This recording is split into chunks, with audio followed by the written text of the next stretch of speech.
Hej og velkommen til Østergaards Bilpleje. I den her video der vil jeg fortælle jer og vise jer lidt om, hvordan man laver en servicevask på sin bil. Det vil sige, at man vasker den ned for alt, hvad der hedder flyvrust, tjære, insekter, vejfilm, så at behandlingen den kommer til at fremstå som ny.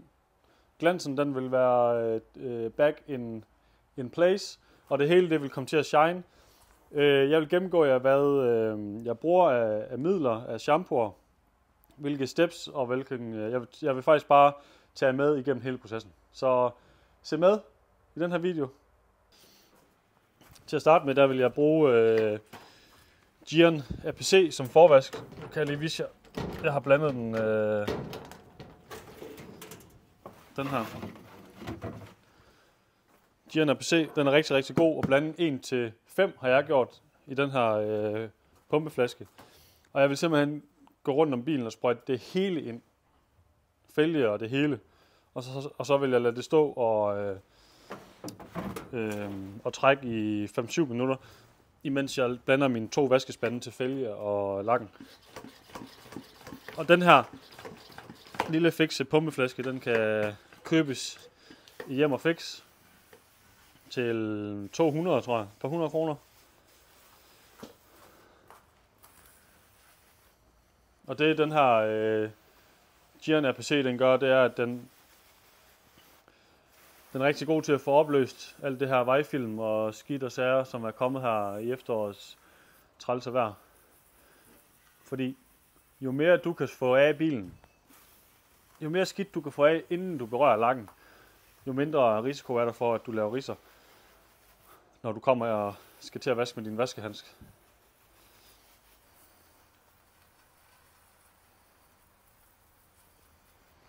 Så mens det lige får lov til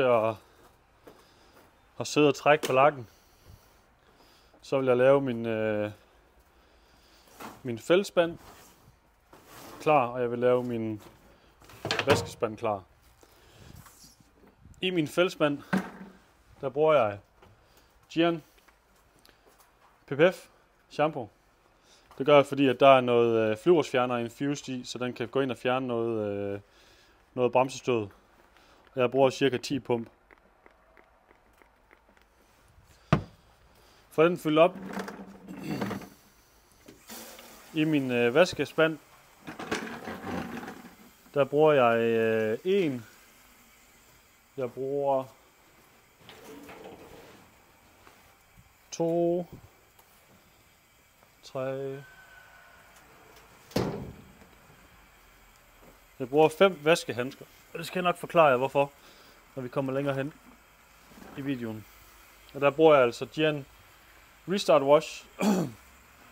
Det er en mildere udgave af PPF Wash, som også er rigtig god til at få lakken renset i bund. Der er også flyvrustfjerner i den, og der må man altså godt lige give lidt ekstra gas her.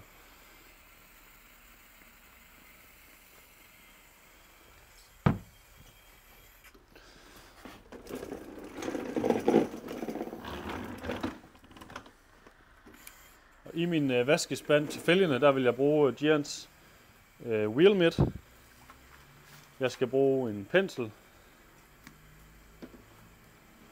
Og jeg skal bruge en vaskehandske. De kommer med en Wheel Mitt, hvor du kan få din hånd ind. Det er ikke den, jeg bruger nu her. Der bruger jeg en helt almindelig vaskehandske. Den anden, den er foretræk.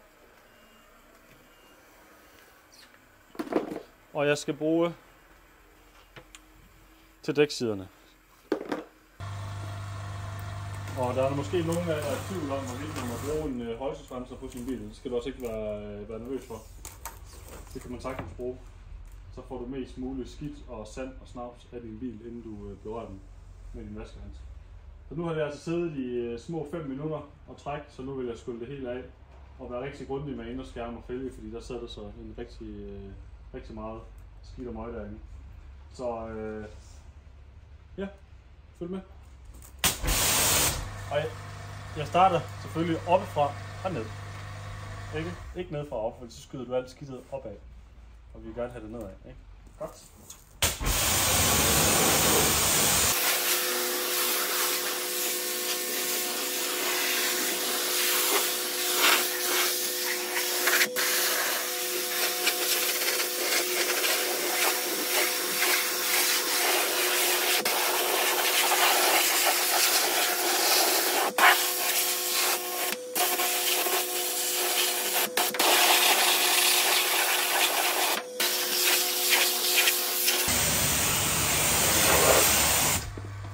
som I kan se, så brænder den faktisk fint nok med vand af heroppe i toppen af bilen. Men når vi kommer herned omkring håndtagene nedad, så virker det lidt som om, at den faktisk er død, den her behandling med coating.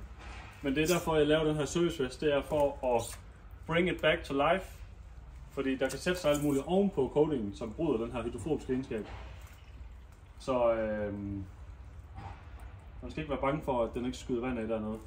Det er bare fordi, bilen er beskidt og trænger til at blive renset.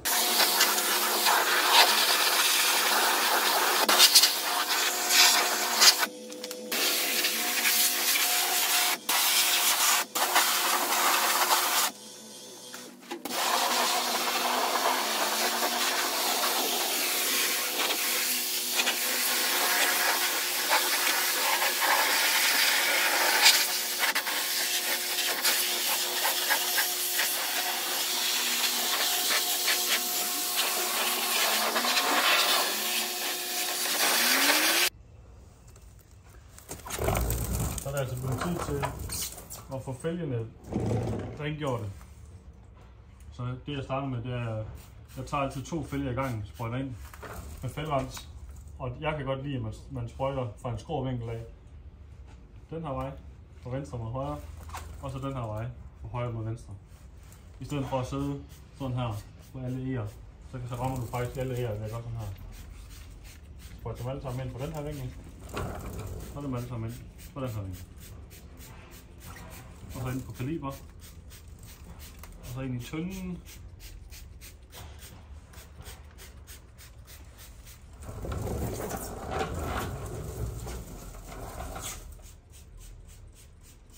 Og husk, det var med at bruge en eller anden vildkant også på din fælge, fordi det ridser. Hvis ikke du vil bruge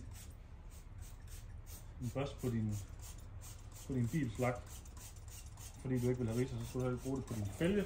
Derfor er der nogle wheel mitts, som er skånsomme mod din fælge. For eksempel den her fra Dieren. Så har jeg en IK-sprøjte med noget APC i, som jeg lige vil give rundt ovenpå.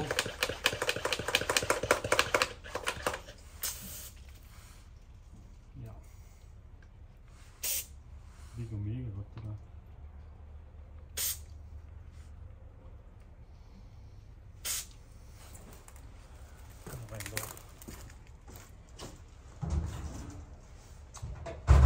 Når man så ovenpå fældet, der vil jeg give det en tur med min skumsprøjte, for ligesom at have noget shampoo.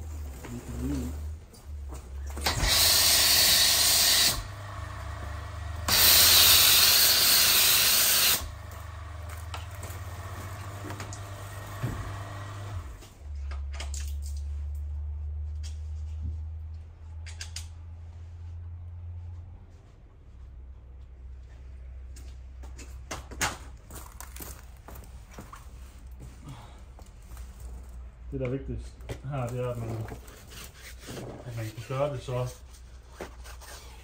struktureret som muligt, så man ved, hvilke nogle eger man har været på. Derfor plejer jeg altid at starte ved luftventilen, og så kører jeg med ud derfra.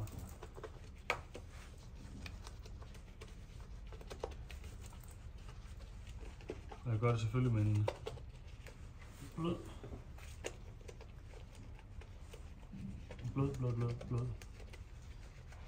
pensel, så jeg går ind og ridser noget. Den her Audi R6, den har jeg inde til polering og coating i november sidste år. Jeg er faktisk ikke helt klar over, hvor langt den har kørt siden behandlingen. Men nu er det i hvert fald tid til, at den blev renset. Så nu ved jeg, hvor jeg har været henne. Så kommer jeg lige ind på kaliberen her, det man nu kan nå. Så er det tid til den her. Jeg starter også hernede. Den Den er bare rigtig god. Den kan lige komme ind alle steder.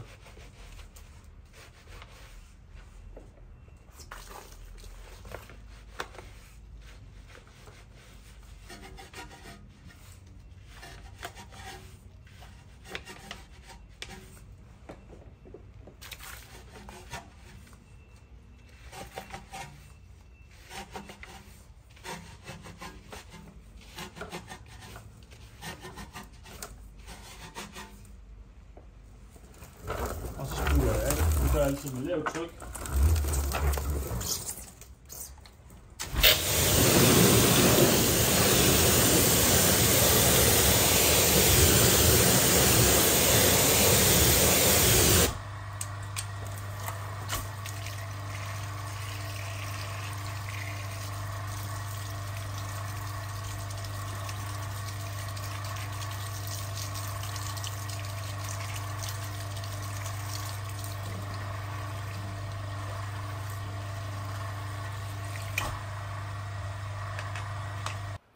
Ja, så er det altså blevet tid til at lave og skumpe bilen ind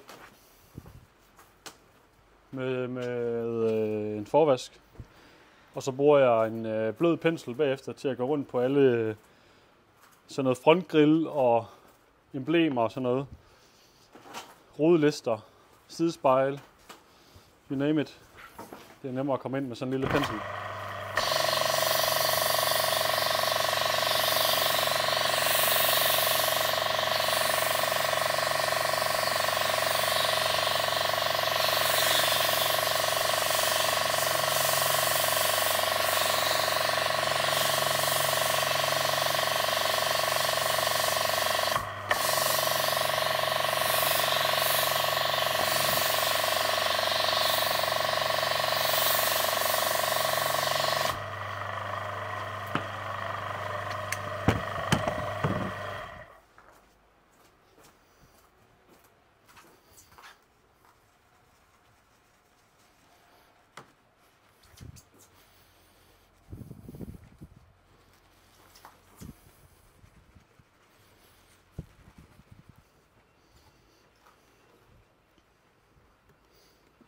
Det er vigtigt at komme sådan nogle steder herhen, hvor det ikke lige er så nemt at komme rundt med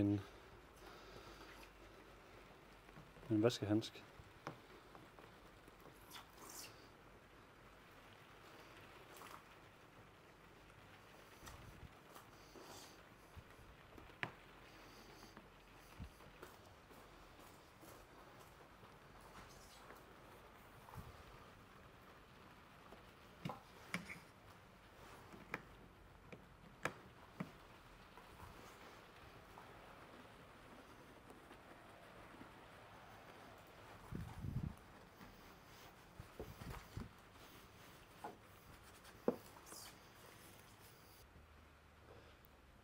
Så er vi altså kommet til,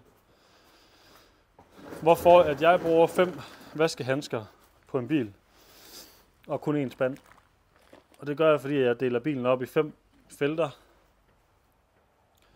Så jeg tager halvdelen af fronten med en, halvdelen af taget, den ene side, den anden side og bagenden. Og så når jeg har brugt den ene vaskehandske, så smider jeg den over en spand vand, så jeg kan rense den bagefter. Og igen, start op fra og ned.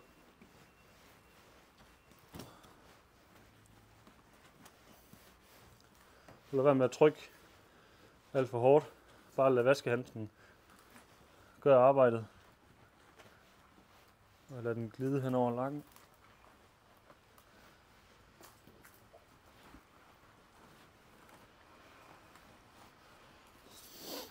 Sådan. Den er done. Over en spand med den.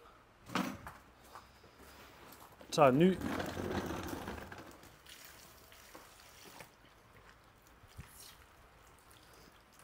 Når jeg kommer ned til halvdelen af døren, så vender jeg den rundt.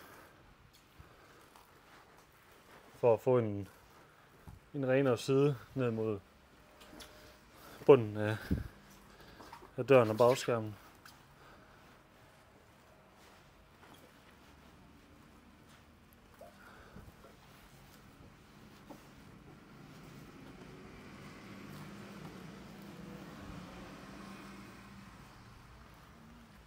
Så, det var nummer 2.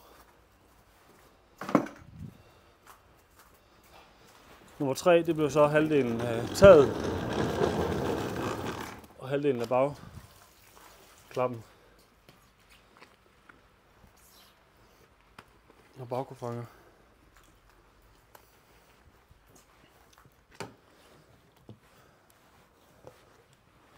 Fordi så er du fri for at få alt muligt beskidt vand ned i din vaskespand. Du er fri for at skal rende frem og tilbage for at rense din vaskehandske.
Nu hvor lakken den er ren, så er det tid til næste step, som er at få fjernet tjære. Og jeg sprøjter tjære cirka herfra og ned på hele bilen og lader det sidde lidt. Og så er det bare med at finde en ren klud.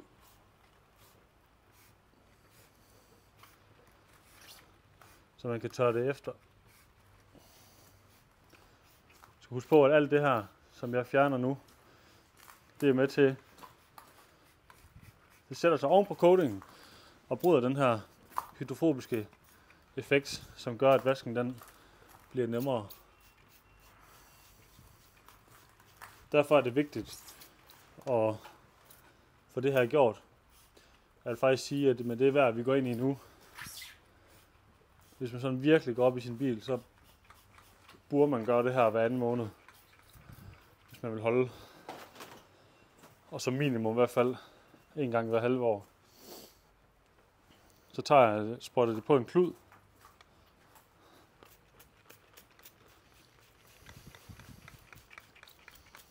Og så vil jeg egentlig bare vaske.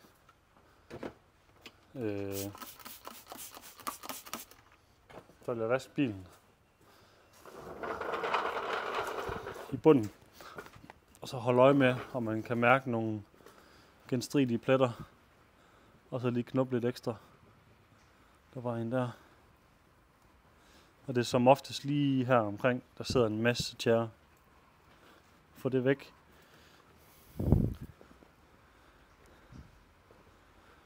Ned på side skørterne her, der sidder der så også en masse. Du kan næsten mærke, når du rammer en gennemstridig plet.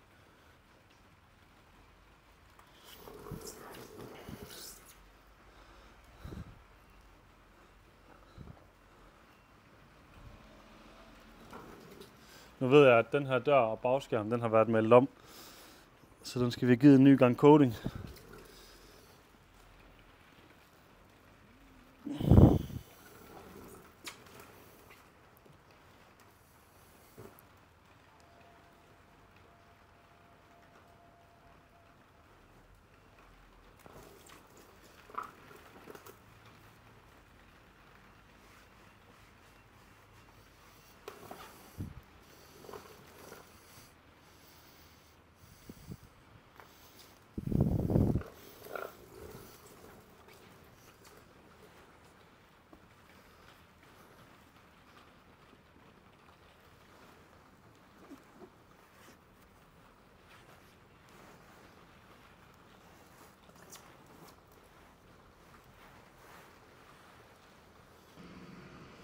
Nu kommer vi nok til det step, som er, nu har jeg fået fjernet tjæren, jeg har fået skyllet bilen af, og Nu er det tid til nok det step, som er det mest vigtige i den her servicevask. Det er Optimum, de har lavet sådan en MDR, hedder det, Mineral Deposit Remover. Og den smører jeg simpelthen ind på hele bilen, ude på sådan en vaskehandske her. Og så lader jeg det sidde, og så skyller jeg bilen. Og så vasker jeg faktisk bilen en gang til.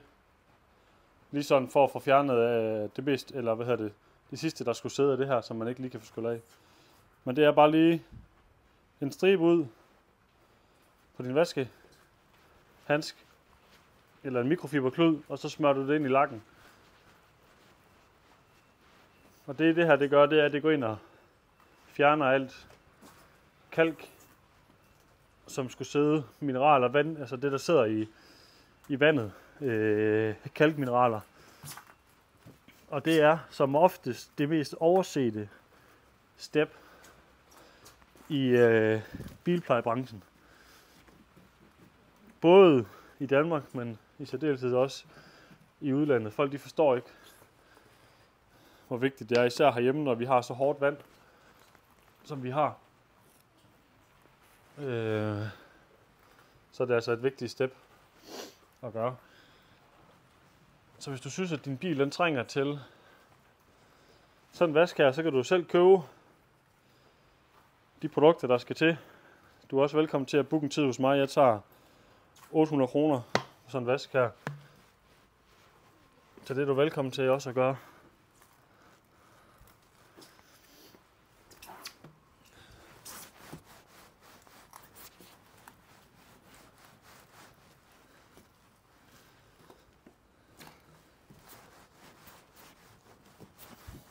Jeg vil lige prøve at vise jer her bagefter. Jeg vil vise jer i starten af videoen, hvor død coating den var her på fordøren og forskærmen og fordøren. Så vil jeg lige vise jer, når jeg lige har skyllet det her af og vasket den igen, hvordan det praller.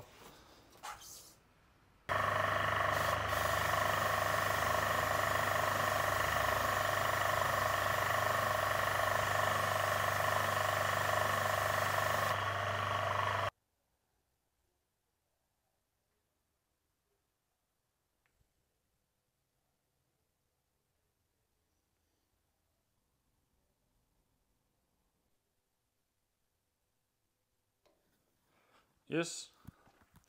Jamen altså, R6'eren den er nu færdigbehandlet. Den har fået en servicevask, og den har også fået indvendig rengøring, renset lædersæder og så videre. Det er en rigtig vigtig ting at få gjort, fordi at der kan sætte sig alle de her ting, flyverust, tjære, vejfilm, kalkmineraler og sådan noget, oven på coatingen, som gør, at den måske ikke performer, ligesom den gjorde, da du fik den behandlet for første gang. Så derfor er det altså vigtigt at komme ind og få det her overholdt, og så vil du jo opleve, at du får en bil, der står lige så flot, som R6'eren den gør efter et år. Jeg er ikke lige helt sikker på, hvor langt den har gået, siden jeg lavede den. Den er måske gået omkring, jeg vil skyde på mellem 15 og 25.000, siden jeg behandlede den. Det kan også være, at den har gået mere, det ved jeg ikke. Det er i hvert fald 12 måneder siden jeg lavede den. Og den står jo fuldstændig, altså den står ikke spotless, hvor der ikke er noget at komme efter, fordi den har jo nogle brugsting, ridser og sådan noget rundt omkring, men coatingen den spiller som den skal, glansen den er der, den står skarp, og den er nem at holde i fremtiden for kunden, så det er jo det der det allervigtigste. Så husk det, at det er en mulighed, det er mulighed selv at gøre det, hvis du bruger de rigtige produkter. Nu har jeg ligesom vist, hvordan man gør, eller i hvert fald forsøgt på det. Der er også mulighed for, at du kan få behandle den hos mig, altså bestille en tid, og så og få den booket ind, og så laver jeg den her behandling. Så tak fordi I så med. Hej.